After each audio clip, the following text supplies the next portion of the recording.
Woody Allen was sitting in his therapist's office, crying about his breakup with Diane Keaton, when his analyst made a suggestion that changed cinema history. "Why don't you write about it?" she asked. Woody thought she meant another neurotic comedy about dating. Instead, he created the most honest breakup movie ever made, starring his ex-girlfriend as herself. But before we dive into this story, if you enjoy untold moments from cinema history, hit that subscribe button and stay with us. It was September 12, 1968. A humid, oppressive Tuesday afternoon in Manhattan's increasingly expensive Midtown district. Woody Allen sat in a cramped, windowless office on West 57th Street, staring at what had become a depressingly familiar sight. A thick stack of rejection letters from every major studio in Hollywood, each bearing the letterheads of companies that controlled American cinema. Paramount Pictures, Metro-Goldwyn-Mayer, Warner Brothers, Columbia Pictures, 20th Century Fox, Universal Studios. They had all passed on his meticulously crafted screenplay for Take the Money and Run with essentially the same dismissive message, delivered in the polite but devastating language of corporate entertainment. Not commercial enough, too weird for mainstream audiences, lacks bankable star power, no clear target demographic.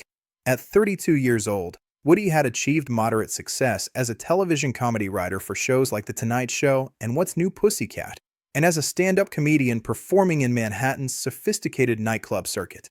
But he harbored much larger artistic ambitions that extended far beyond the limitations of television writing and live performance.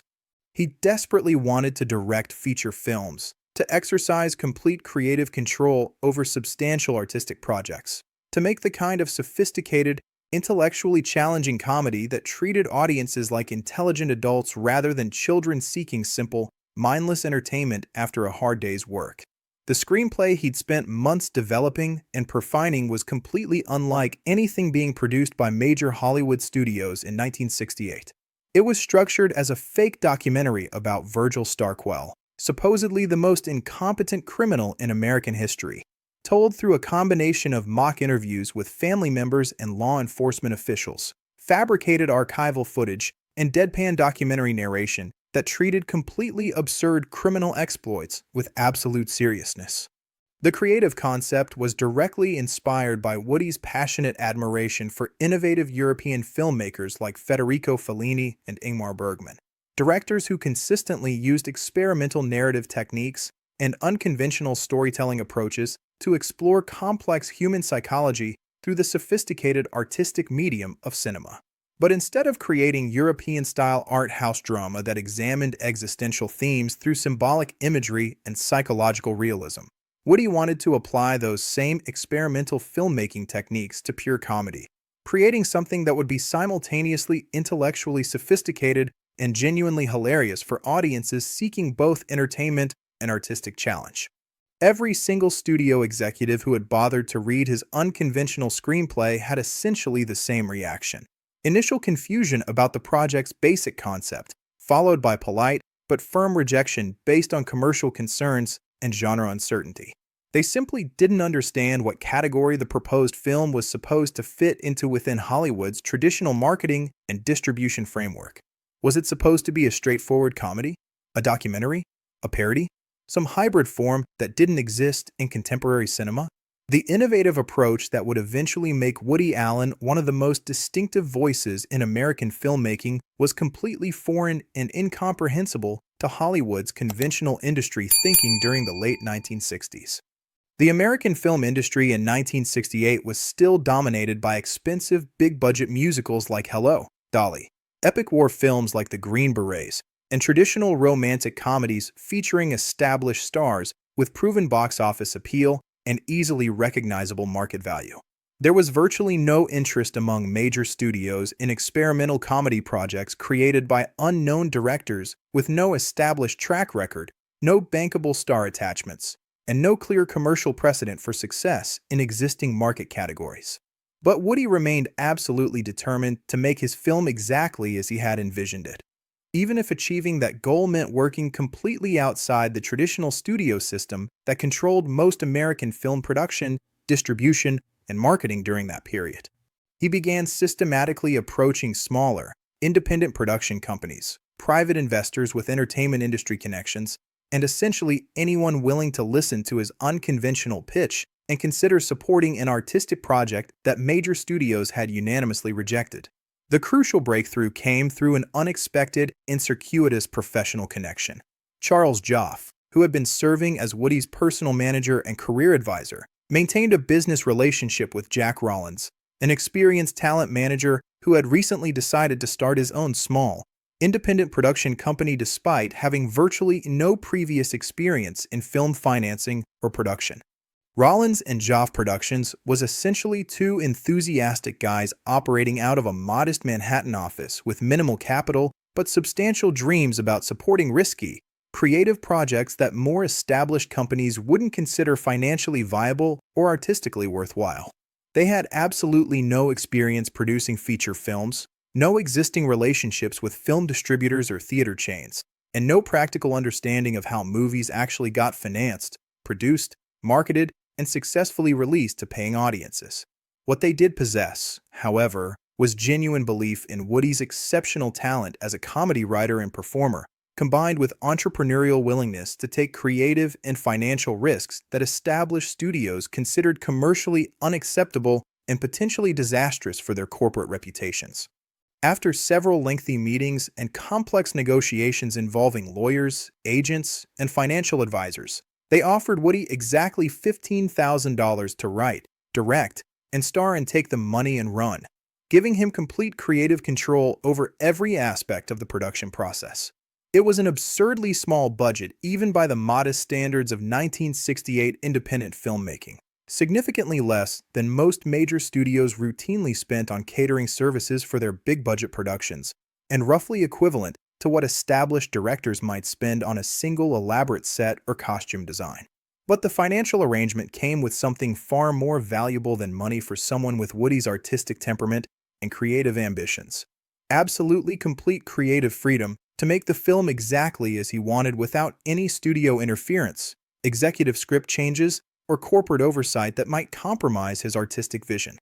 For someone who had spent several frustrating years having his television comedy writing extensively edited and frequently compromised by network executives who didn't understand or appreciate his sophisticated humor, this level of creative autonomy was genuinely worth more than a substantially larger budget that would have come with restrictive corporate control and creative limitations. The extremely tight budget meant that every single aspect of the production process had to be approached with maximum creativity and economic efficiency. Woody simply couldn't afford to hire experienced crew members, professional actors with established reputations, or standard industry equipment that would have been considered essential for normal film production. Instead, he systematically assembled an entire production team composed of recent film school graduates eager for professional experience, aspiring technicians willing to work for minimal compensation, and personal friends prepared to contribute their time and skills in exchange for screen credits and the opportunity to participate in an innovative creative project. The cinematographer was Lester Shore, a recent New York University graduate who owned his own 16mm camera equipment and was desperately eager to shoot his first professional feature film.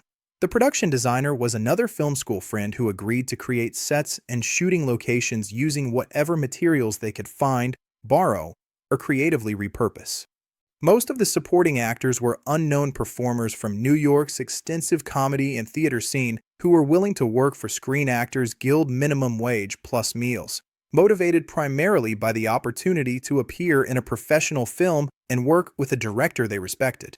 Many of the extras visible in crowd scenes were friends, relatives, and people Woody had met through his stand-up comedy connections who were willing to appear on camera for free simply because they wanted to support the project and be part of something creative and potentially important. The actual filming process was chaotic, completely improvised, and frequently disastrous in ways that would have completely destroyed a more conventional, properly funded production with established studio support and professional crew members. They shot in available locations throughout New York City and northern New Jersey using borrowed or rented equipment, guerrilla filmmaking techniques that required shooting quickly without permits, and sheer determination to overcome the constant technical and financial obstacles that threatened to shut down production entirely. The sound recording presented particularly severe challenges that nearly derailed the entire project multiple times.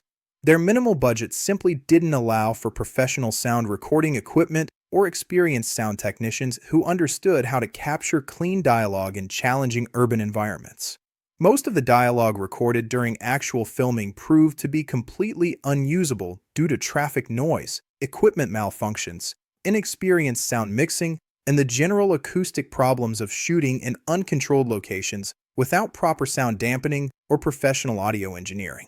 Rather than allowing these technical limitations to destroy the project, Woody made the creative decision to embrace these constraints as artistic opportunities rather than fighting against insurmountable practical problems that would have required resources they simply didn't possess. If they couldn't record clean, professional quality dialogue during filming, they would create a deliberately artificial, stylized sound design that would actually enhance the film's fake documentary aesthetic and contribute to its overall comedic effectiveness rather than detracting from the viewing experience.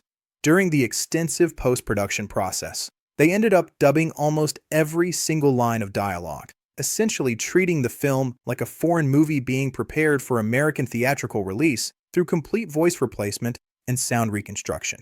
This approach, which would normally be considered a clear sign of production failure and technical incompetence, became a conscious creative choice that actually added to the film's surreal, deliberately manufactured quality and enhanced its effectiveness as sophisticated comedy.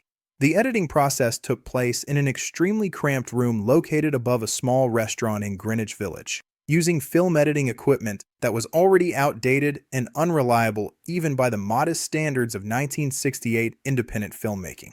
Woody learned the complex technical skills of film editing entirely by doing it himself, spending countless months cutting and recutting individual scenes to create the precise comedic timing, narrative rhythm, and dramatic pacing that would eventually become his distinctive trademark as a filmmaker.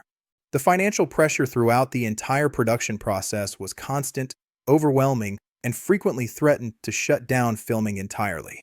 They ran out of money multiple times during production, forcing Woody and the producers to scramble to find additional investors, negotiate equipment loans, and arrange payment deferrals with everyone involved in the project. Woody himself took absolutely no salary during production, surviving on savings from his previous television writing work and income from occasional comedy performances while dedicating all his time and energy to making the film. Several times during the most difficult periods of filming, he seriously considered abandoning the entire project because the financial stress had become emotionally unbearable and seemed likely to destroy his personal relationships and professional reputation. But the creative process was also exhilarating and artistically fulfilling in ways that Woody had never experienced during his previous work as a television writer or live performer. For the first time in his professional career, he exercised complete control over every aspect of a substantial creative project, from the initial conceptual development through the final editing and post-production work. He could write exactly the specific types of jokes he wanted without network censorship, direct actors to deliver lines with precise timing and emotional inflection that matched his creative vision, and edit scenes to create the exact comedic rhythm and narrative flow that worked most effectively for his particular brand of sophisticated humor. The creative freedom was intoxicating and professionally addictive, establishing fundamental patterns of artistic control and independence that would define his entire approach to filmmaking for the next 5 decades of his career. When principal photography finally wrapped after months of financial crisis and technical challenges, they immediately faced the next major obstacle: finding a distributor willing to release such an unconventional comedy created by completely unknown filmmakers with no studio support or marketing resources. The major Hollywood studios that had originally rejected Woody's screenplay showed absolutely no interest in acquiring the finished film for theatrical distribution, even after it had been completed and was ready for release to paying audiences. Most studio executives who saw the finished product were even more confused than they had been by the original script. The film didn't fit into any established marketing category, featured no recognizable stars, and used experimental techniques that made it difficult to promote to mainstream audiences seeking familiar entertainment. Eventually, after months of rejections and failed negotiations with larger companies, Cinerama Releasing Corporation, a small independent distribution company, agreed to pick up the film for extremely limited theatrical release in major metropolitan markets. Cinerama had no real understanding of what they had acquired and virtually no experience marketing experimental comedy to sophisticated urban audiences. They approached the film's promotion as if it were conventional slapstick comedy rather than the sophisticated parody and innovative satire that Woody had actually created. Take the Money and Run was finally released to theaters in August 1969 with minimal promotional support, virtually no advertising budget, and no studio publicity campaign to generate audience awareness or critical attention. The film opened in just a handful of theaters in New York, Los Angeles, and a few other major cities, with most potential viewers and critics having absolutely no advanced knowledge about what to expect from this strange hybrid of documentary techniques and absurdist comedy. The initial critical reviews were decidedly mixed and often contradictory, with many established film critics genuinely unsure how to categorize, evaluate, or recommend the film to their readers. Some praised its innovative approach to comedy and sophisticated humor that treated audiences like intelligent adults, while others found it confusing, unfocused, and too experimental compared to traditional comedy formats that provided clear expectations and familiar entertainment value. Roger Ebert, who would later become one of Woody's most consistent supporters and insightful interpreters, was initially somewhat puzzled by the film, but recognized that something genuinely original and potentially influential was happening in American comedy filmmaking. Vincent Canby of the New York Times appreciated the film's experimental approach and sophisticated wit, noting that Woody had created something that was simultaneously familiar and completely unprecedented in American cinema. But word-of-mouth recommendations among comedy fans, film enthusiasts, and urban intellectual audiences proved to be extremely positive and commercially significant. Audiences who understood and appreciated Woody's particular comedic sensibility immediately recognized that they were experiencing something genuinely original and potentially influential in contemporary American filmmaking. The film's fake documentary style, deadpan narration that treated completely absurd events with absolute seriousness, and sophisticated parody techniques would eventually influence countless comedies, television shows, and media projects over the following decades. Movies like this as Spinal Tap, Best in Show, The Office, Parks and Recreation, and virtually all contemporary mockumentary formats owe significant creative debts to innovative techniques that Woody pioneered and perfected in Take the Money and Run with virtually no budget and no professional support. More importantly for Woody's long-term career development, the film's modest but genuine success proved definitively that audiences were hungry for sophisticated comedy that treated them like intelligent adults capable of appreciating complex humor rather than children seeking simple, mindless entertainment after work. The commercial success was modest by Hollywood standards, but more than sufficient to justify future independent projects and establish Woody as a filmmaker with a distinctive creative voice and artistic vision worth supporting financially and professionally. The film earned back its tiny $15,000 investment multiple times over and provided enough profit to fund Woody's next movie, establishing a sustainable pattern of low-budget, high-quality independent filmmaking that would support his artistic career for decades. For the broader independent film industry, Take the Money and Run became an extremely important and influential example of how creative filmmakers could produce professional quality movies outside the traditional studio system using innovative techniques, minimal budgets, and maximum creativity rather than relying on corporate resources. The film's production story inspired countless aspiring filmmakers to pursue their own independent projects despite severe financial limitations, proving conclusively that creativity, determination, and artistic vision could overcome almost any practical obstacle if filmmakers were willing to embrace unconventional approaches rather than trying to imitate expensive studio productions. The success also demonstrated that sophisticated audiences existed for intelligent comedy that didn't rely on big-name stars, expensive production values, or familiar formulas, encouraging other independent filmmakers to pursue more experimental and artistically ambitious projects.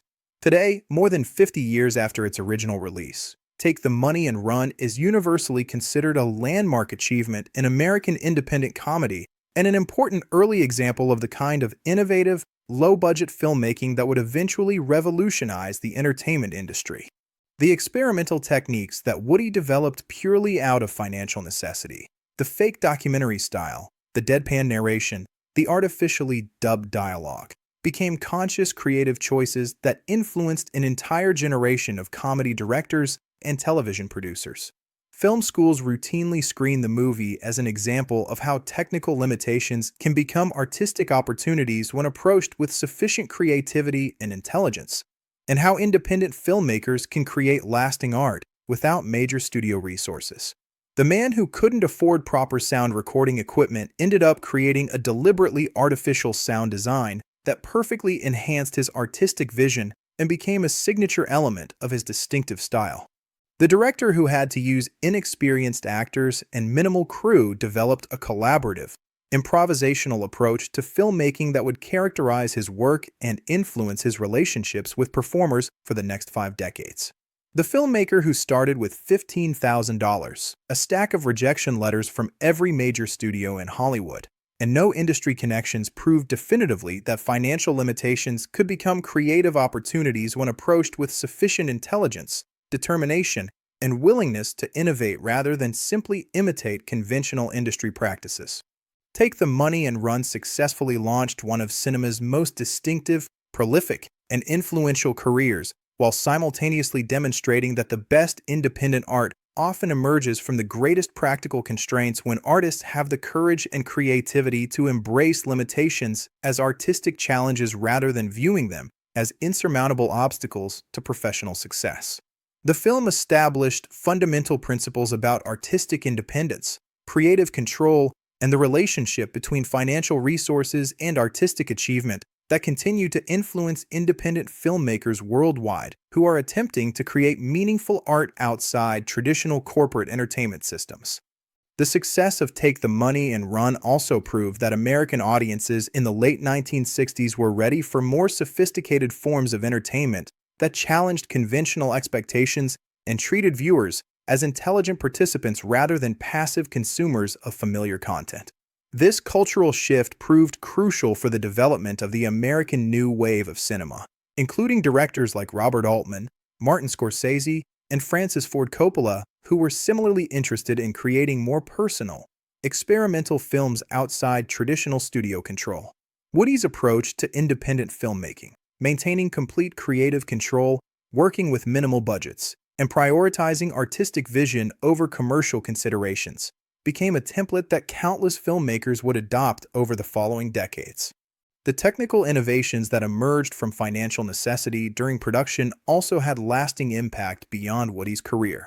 The film's approach to sound design, its integration of documentary and comedy techniques, and its use of improvisation influenced television comedy and digital media production. Contemporary comedy directors like Christopher Guest, Judd Apatow, and countless television writers continue to use techniques that can be traced back to innovations Woody pioneered while solving practical problems with minimal resources. The film's cultural impact extended beyond entertainment to influence academic discussions about authorship in cinema and the economic structures that support artistic expression in American media. For Woody Allen personally, the experience established work patterns and professional principles that would sustain him through more than 50 subsequent films over 5 decades of continuous production. Most importantly, the success validated his decision to prioritize artistic integrity over financial security, demonstrating that creative independence was not only possible, but economically sustainable when approached with determination and intelligence. If this story gave you a new perspective, there's more coming. Hit the bell icon so you don't miss the next Untold moment.